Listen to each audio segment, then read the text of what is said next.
now have official landfall with Hurricane Idalia as it continues to bring those extreme impacts along the Big Bend of Florida, mainly with that 16 feet, up to 16 feet of storm surge. Have all of this very heavy rainfall right now here in the red along the I-95 corridor. This expands from Laurel all the way down to Chilham, Silver Spring, and there we go. This is moving right through the heart of the district as we speak. Look at that divide here, folks. Rain east of I-95, but we have this pink and blue indicating that wintry mix of freezing rain, sleet, and snow that will be along and west of I-95.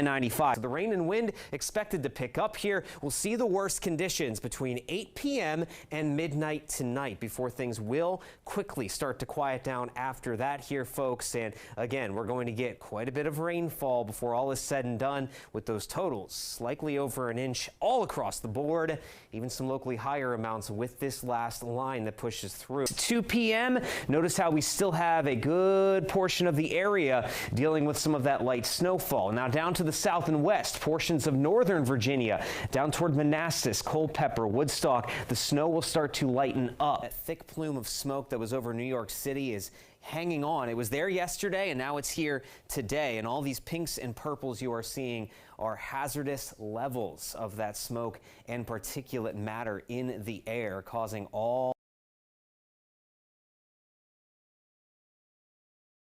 I don't know if that's kind of snow that's coming, but babe, when you have to be out and about in it, yeah, it's a different story. Right. And we're tracking that. We're starting to get more of the fine details, as a matter of fact, now that we are just about 2 days away from this storm system impacting the region. At this current moment, it almost looks like the storm is already here. We have the camera shaking a little bit, plenty of clouds back behind the National Cathedral, but folks, that cloud cover out there and some of this wind is nothing compared to what the storm will bring later this weekend, and it's a totally separate disturbance. Temperatures are chilly. They will remain chilly through the rest of the afternoon. D.C. is one of the warmer spots, already in the upper 40s, but meanwhile we have upper 30s, low 40s as you head back to the west, closer to the I-81 corridor and the Shenandoah Valley. And there you go. Yes, this disturbance that passed us by to the south, it brought on a good bit of wind. It's going to remain breezy the rest of the day. Wind speeds 15 to 25 miles per hour at times, and that will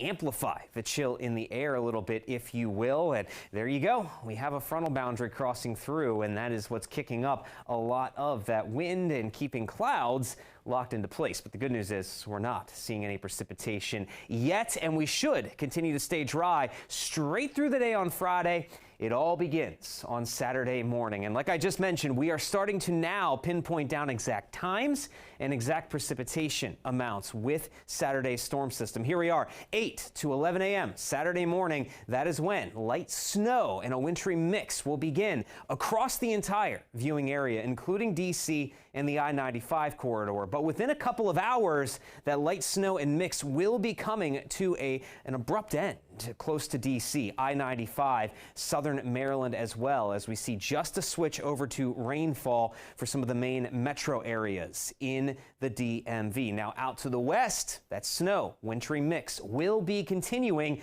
as that precipitation amplifies, turns steady. The rest of Saturday afternoon into the evening will be the worst of this storm system before it quickly gets out of here very early Sunday morning, late Saturday night as well there. Now let's show this on Futurecast. Here we are, Saturday, 6 a.m. There's that precipitation looming on the horizon, and notice the pinks and the blues. That is the wintry precipitation we will start out with as we go into the later morning hours. Look at that snow continuing out across western Maryland and West Virginia, but we already have that divide with rain starting to develop to the south and east along the I-95 corridor into D.C. So this is mostly going to be a rainfall event for the D.C. Metro, but early on there could be a slushy trace or inch of snow out there, and then we'll have that wintry precip continue to the west with rain to the east as we go through the afternoon on Saturday before this system is pretty much gone by the time we hit midnight